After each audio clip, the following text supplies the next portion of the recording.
मां वैष्णो देवी की कथा भारत की सबसे प्रसिद्ध और श्रद्धेय धार्मिक कथाओं में से एक है। यह कथा श्रद्धा, भक्ति और दिव्यता से जुड़ी हुई है।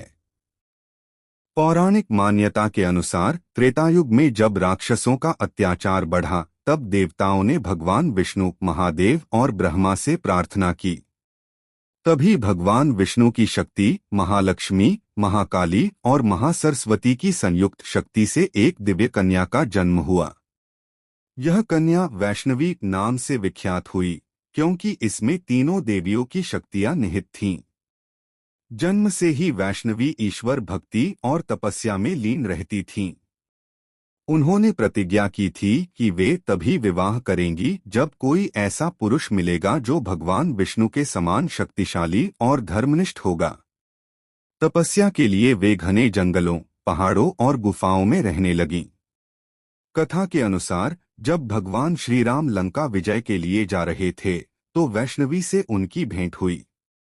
वैष्णवी ने प्रभु श्री राम को देखकर उन्हें अपने जीवन साथी के रूप में स्वीकार करना चाहा। लेकिन श्री राम ने कहा, मैं तो सीता जी के प्रति ही जीवन भर समर्पित हूँ। कलयुग में जब मैं कल की अवतार लूंगा, तब तुम मेरी संगिनी बनोगी। यह कहकर श्री राम ने उन्हें त्रिकूट पर्वत पर तपस्या करने का आदेश दिया और भक्तों का कल्याण करने का आशीर्वाद दिया।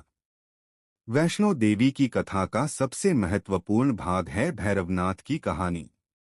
गोरखनाथ जी ने अपने शिष्य भैरवनाथ को वैष्णो देवी की परीक्षा लेने भेजा। भैरवनाथ वैष्णवी के पीछे पीछे चल पड़ा और उन्हें अपने साथ विवाह करने के लिए कहने लगा। वैष्णवी ने बार बार उसे समझाया कि वे तपस्या और ब्रह्मचर्य का पालन कर रही हैं। लेकिन भैरवनाथ नहीं माना और उनका पीछा करता रहा।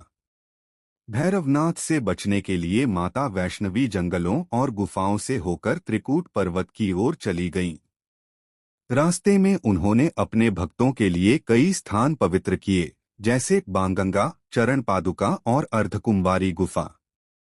बांगंगा माता ने यहाँ अपने तीर से नदी निकाली ताकि भक्त और वे स्वयं जल पी सकें।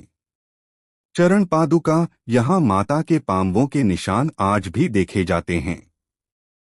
अर्धकुंवारी गुफा, यहाँ माता ने 9 महीने तक ध्यान लगाया।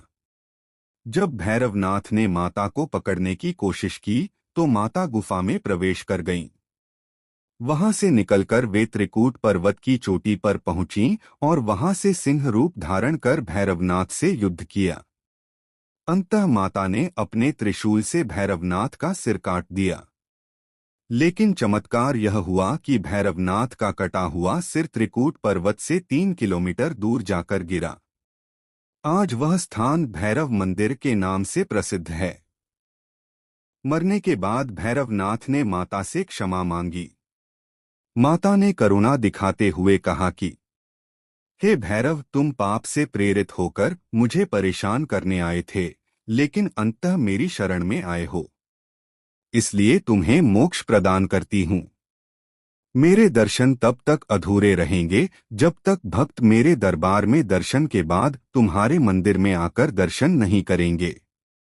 इसके बाद माता ने गुफा में अंतर्ध्यान हो गईं और आज भी वे त्रिकूट पर्वत की गुफा में पिंड रूप में विराजमान हैं। यह पिंड 3 रूपों का प्रतीक है। महाकाली दाईं ओर, महालक्ष्मी बीच में, महासरस्वती बाईं ओर।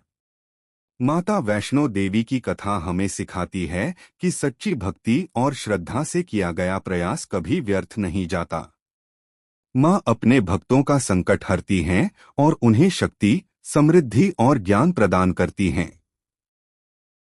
इसलिए आज भी करोड़ों भक्त हर साल वैष्णो देवी के दरबार कटरा से त्रिकूट पर्वत की गुफा तक जाते हैं और माँ के जयकारे लगाते हैं। जय माता दी।